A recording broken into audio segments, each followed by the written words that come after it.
咁而家咧就去到牆身啦，咁牆身都需要 check 一 check 佢有冇空鼓嘅情況啦。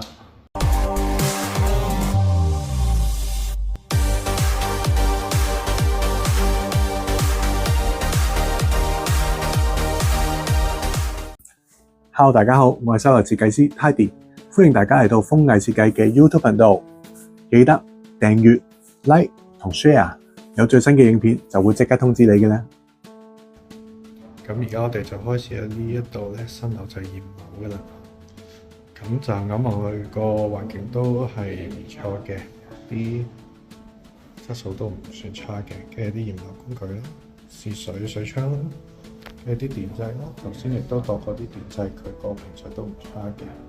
跟住之後我哋就會逐樣逐樣咁樣開始驗啦。而家就去到浴室啦，亦都好多人都會關心呢一個問題，會唔會有空鼓啊？實嘅喎，靚仔喎，呢啲真係唔錯喎。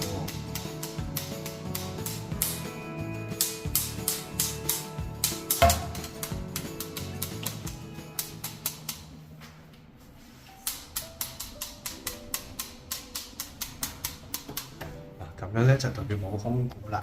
咁下低咧，佢因為佢有個升時燈喺度嘅，咁嗰個位置就 check 唔到啦。咁但係其他位置咧都係唔錯嘅。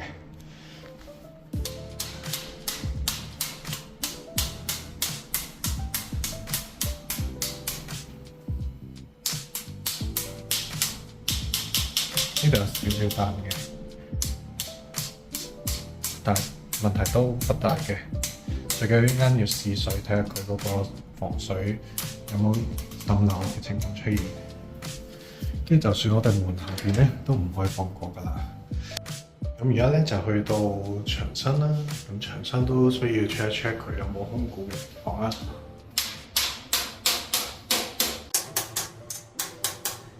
有少少錯，換位。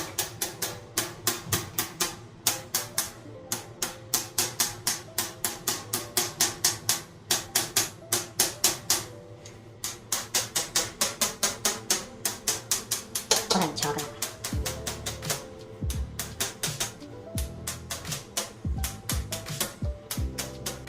咁咧亦都喺現場咧，亦都睇得到啦。佢呢啲咧污漬咧係可唔可以清得到啦？咁啊，千祈就唔好用啲刀片啊嗰啲咁嘅刮啦，就指甲咁樣試下捽唔捽甩啦。嗱，如果咁樣一路都捽咧，都捽唔甩嘅情況咧，就要指翻啦。跟住叫佢去整啦。即係如果有啲係細微嘅咁樣，除非佢話呢一個係磚本身嗰個特色啦，咁我就冇得好講啦。好似呢啲亦都係啦，亦都係刮落去嘅時候有啲凹凸痕嘅，但係亦都係刮唔甩嘅。咁呢個就要佢哋處理啦。好似呢度呢條痕亦都係啦，好明顯嘅。咁我哋亦都試下用指甲刮唔刮得甩啦，亦都係刮唔甩嘅。咁呢個就亦都係要佢哋處理啦，咁樣。啲鎖痕佢咧都幾完整嘅，不過呢度咧就有少少凹陷。其實問題都不大嘅，而下低呢度亦都係啦，少少凹陷，但係佢亦都係填實咗嘅。如果大家想查詢更多有關設計、裝修同埋驗樓上嘅資訊，可以參考風藝設計嘅 Facebook、IG， 記得訂閱、like 同 share， 有最新嘅消息就會即刻通知你嘅啦。